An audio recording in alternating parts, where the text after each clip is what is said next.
Today we're gonna talk about the movie Tumbbad. Basically ये काफी underrated movie है जिसे आपने कई बार सुना होगा कि इसे ऑस्कर भी मिलना चाहिए था। इतनी शानदार मूवी को कम रेटिंग होने के बावजूद भी इसे पब्लिक का उतना प्यार मिला जितना कि इसे मिलना चाहिए था। और इस मूवी की मेरे पास में काफी बार रिक्वेस्ट आ चुकी थी और जैसा कि आप जानते हैं जैसी आपकी डिमांड वैसा मेरा काम। So finally without wasting time चलिए आते हैं इसकी मेन स्टोरी लाइन की तरफ।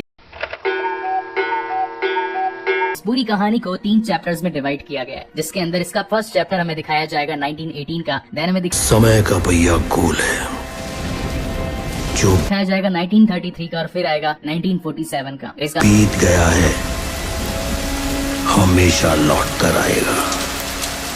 कहानी की शुरुआत में इसके लीड कैरेक्टर यानी कि सोहम शाह ये अपने बेटे को बताते हैं कि आज से सदियों पहले एक पूर्ति की देवी हुआ करती थी। उस पूर्ति की देवी के पास में अनाज और सोने का अपार भंडार था। जिस वक्त ब्रह्मांड का निर्माण हुआ उस वक्त पूर्ति की देवी ने अपनी कोख से 16 करोड़ देवी देवताओं को जन्म दिया, मगर उनका सबसे फेवरेट था उनका फर्स्ट बच्चा जिसका नाम था हस्तर। धीरे धीरे जब समय आगे बढ़ा तो हस्तर ने अपनी ही माँ यानी कि पूर्ति की देवी का सोना चुराने की कोशिश करी और वो इसमें कामयाब भी हो गया। फिर वो अनाज की तरफ बढ़ा मगर वहाँ पर मौजूद बाकी सभी देवी देवताओं ने उसे नष्ट कर दिया और उसे कई सारी धूल के कणों में बांट दिया और अब बस एक आखिरी प्रहार से उसका पूरा जीवन अंत होने वाला था। मगर तभी पूर्ति की देवी ने उसे बचा लिया। मगर उसे बचाने के पीछे पूर्ति की देवी की एक शर्त भी थी कि तुम्हें आज से कोई भी नहीं पूजेगा और साथ ही पुस्तकों पुराणों में तुम्हारा कभी भी नाम नहीं लिया जाएगा। मगर कुछ समय पहले सोहम शाह यानी कि विनायक राव के पूर्वजों ने ही हस्तर का एक मंदिर बना दिया और उन्हें पूजने लगे। इस बात से देवता काफी नाराज हो गए और उनका गुस्सा तुम्बाड़ पर बारिश बनकर बरसा। अच्छाई बुराई और लालच, बस यही तो यहाँ पर ऑडियंस का रिटेंशन ग्रैब करने के लिए एक लाइन कहानियां हर युग में बार बार सुनाई जाती हैं।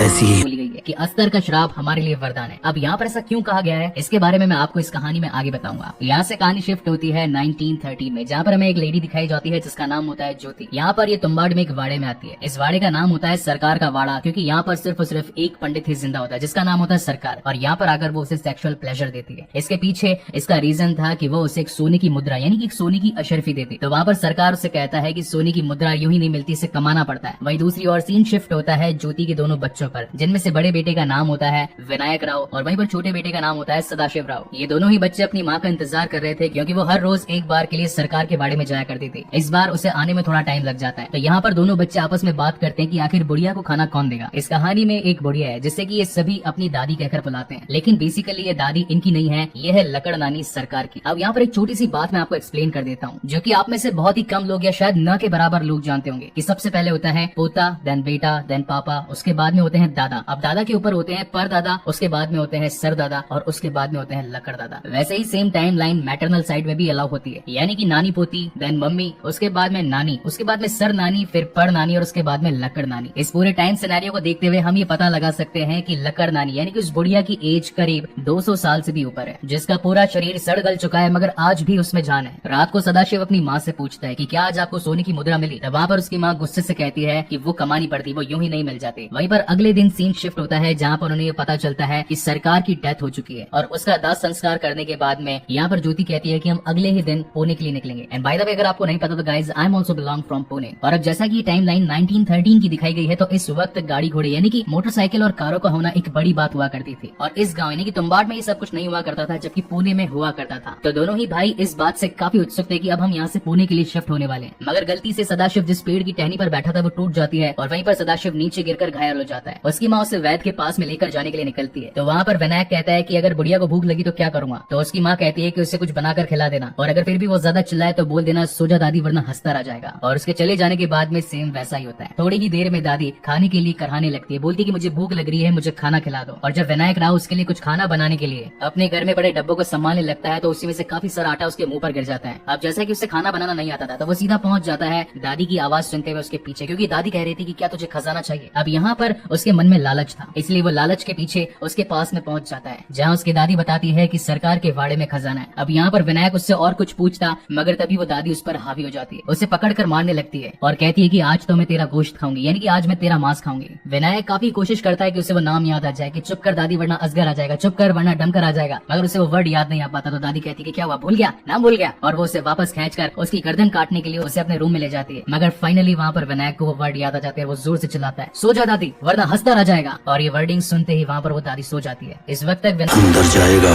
तो सब याद आ जाएगा। की माँ भी वहाँ पर पहुंच चुकी होती है। तो वहाँ पर विनायक अपनी माँ से कहता है कि सदाशिव का क्या हुआ, क्या वो जिंदा है? तब उसकी माँ कहती है कि वो मर गया, हमें अभी यहाँ से निकलना है और हम ये गाँव छोड़कर जा रहे हैं। और यहाँ से सुबह होते ही ये दोनों एक पानी की नाव में बैठकर सतारा की ओर निकल रहे होते हैं। तब वहाँ पर विनायक अपनी माँ से कहता है कि सरकार का वाड़ा तो हमारा हुआ ना, क्योंकि हमने इतने टाइम तक उनकी सेवा करी, तो इसके बदले हमें तो वो मिलना ही चाहिए। और अगर सरकार का वाड़ा नहीं तो कम से कम उसका खजाना तो हमारा होना चाहिए। तो उसकी माँ, जिसने अभी भी जस्ट अपना एक बेटा खोया था, वो काफी गुस्से में होती है। वो कहती है कि लालची इंसान, तुझे चाहिए क्या? तुझे यही सोने की मुद्रा चाहिए ना, ले, और अब इसको लेकर चुप रहे। मगर फिर भी विनायक अपनी माँ को कहता है कि आखिर हम उस बुढ़िया को खाना ही नहीं देंगे, काफी टाइम तक भूखा रखेंगे तो वो फाइनली बुढ़िया हमें बता तो देगी कि खजाना पड़ा कहाँ पर है। मगर इस वक्त तक उसकी माँ ये बात जान चुकी थी कि लालच एक बुरी बला है, इसलिए वो अपने बेटे को अपनी कसम दिलाकर बोलती है कि आज के बाद तो तुम्बाड़ यहाँ पर कभी नहीं आएगा, तुझे मेरी कसम। और इसी के साथ इस मूवी का चैप्टर 1 यहीं पर खत्म होता है। इसके बाद कहानी आगे बढ़ती है 15 साल, जहाँ पर हमें टाइमलाइन दिखाई जाती है 1933 की। यहाँ पर अब विनायक राव फिर से अपने गाँव तुम्बाड़ आया होता है, क्योंकि उसके मन में आज तक वो लालच था उस खजाने को पाने का, जिसका दादी हमेशा से जिक्र किया करती थी। और इसी वजह से वो सबसे पहले अपने ही घर में पहुंचता है। लेकिन अंदर कहाँ बाबा?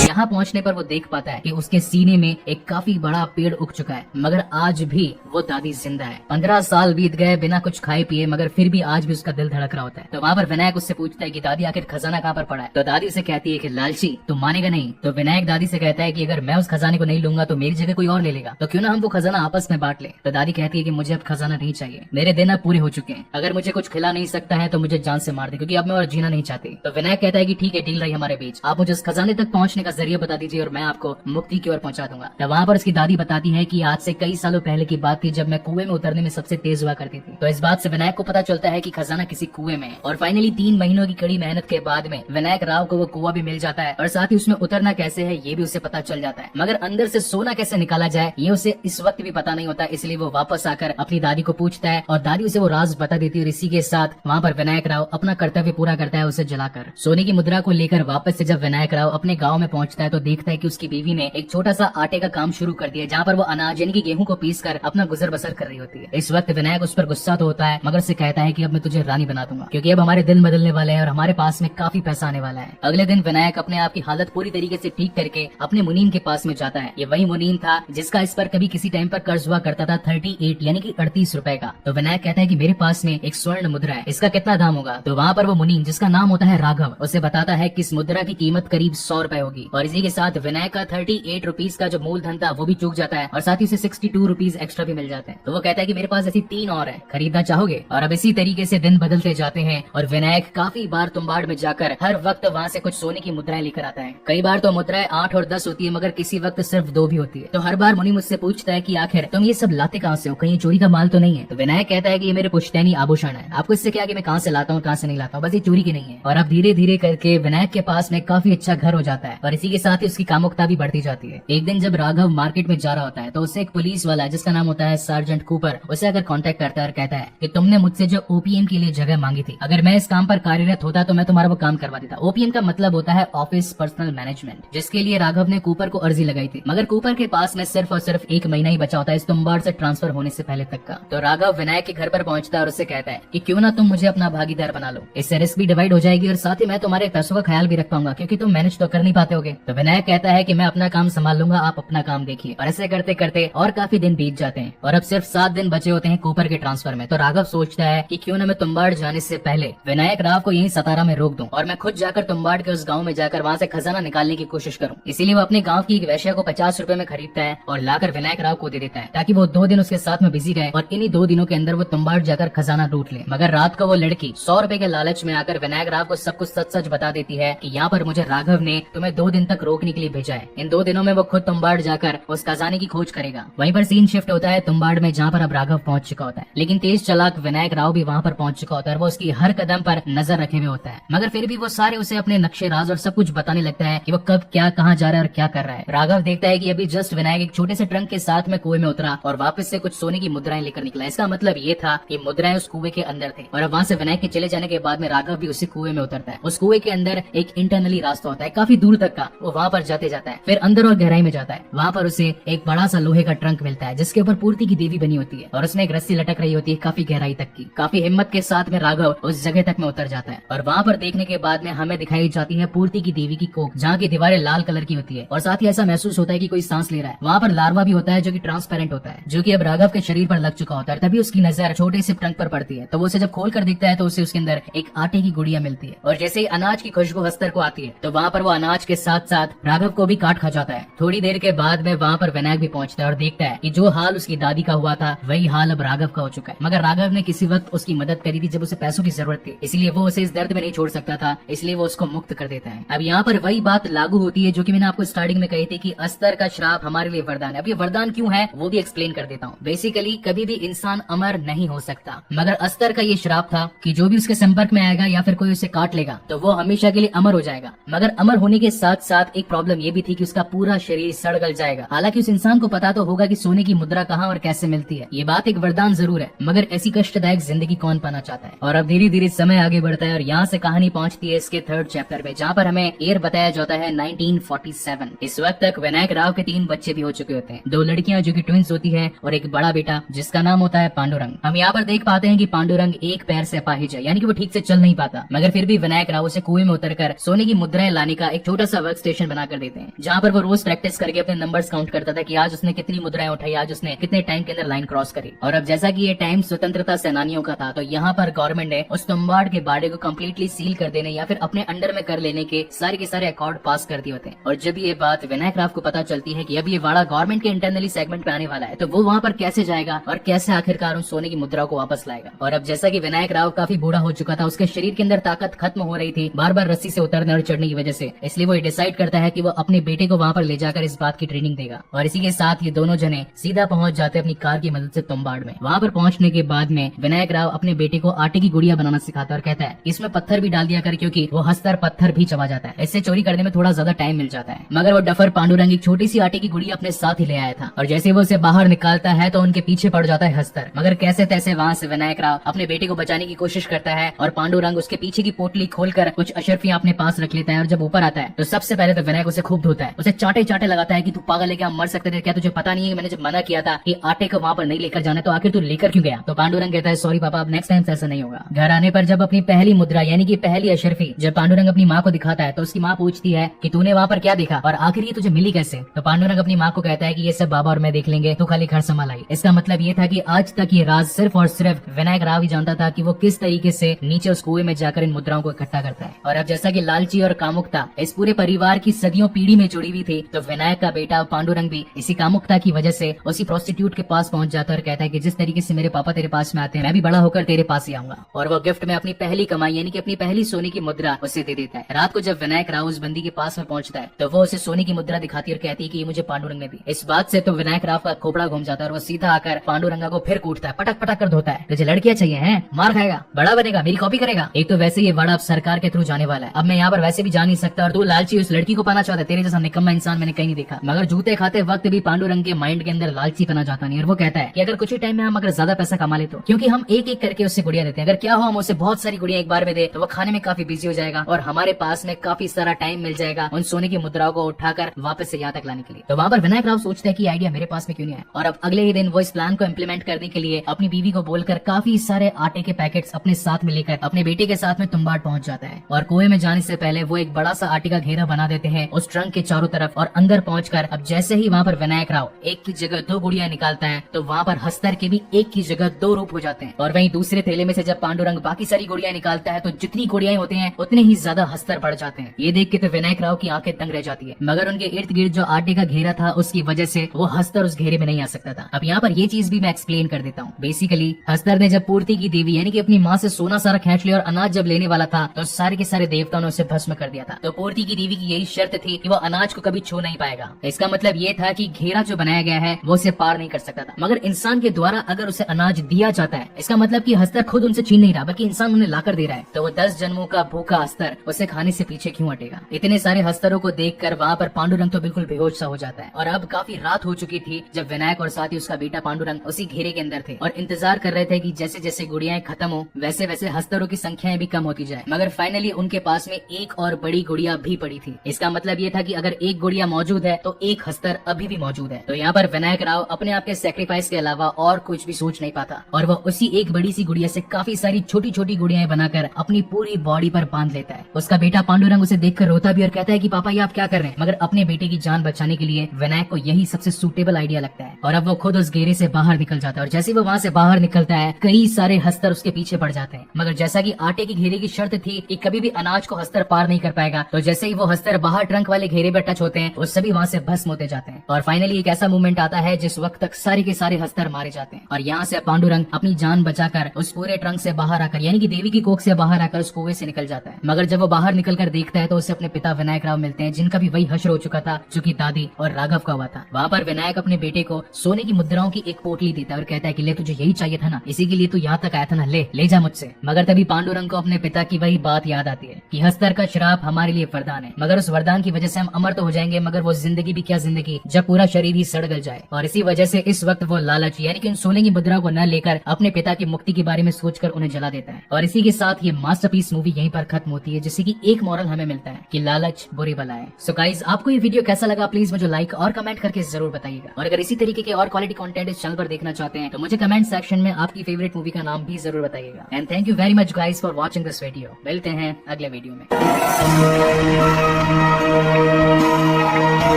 जो तब नहीं हुआ वो अब होगा।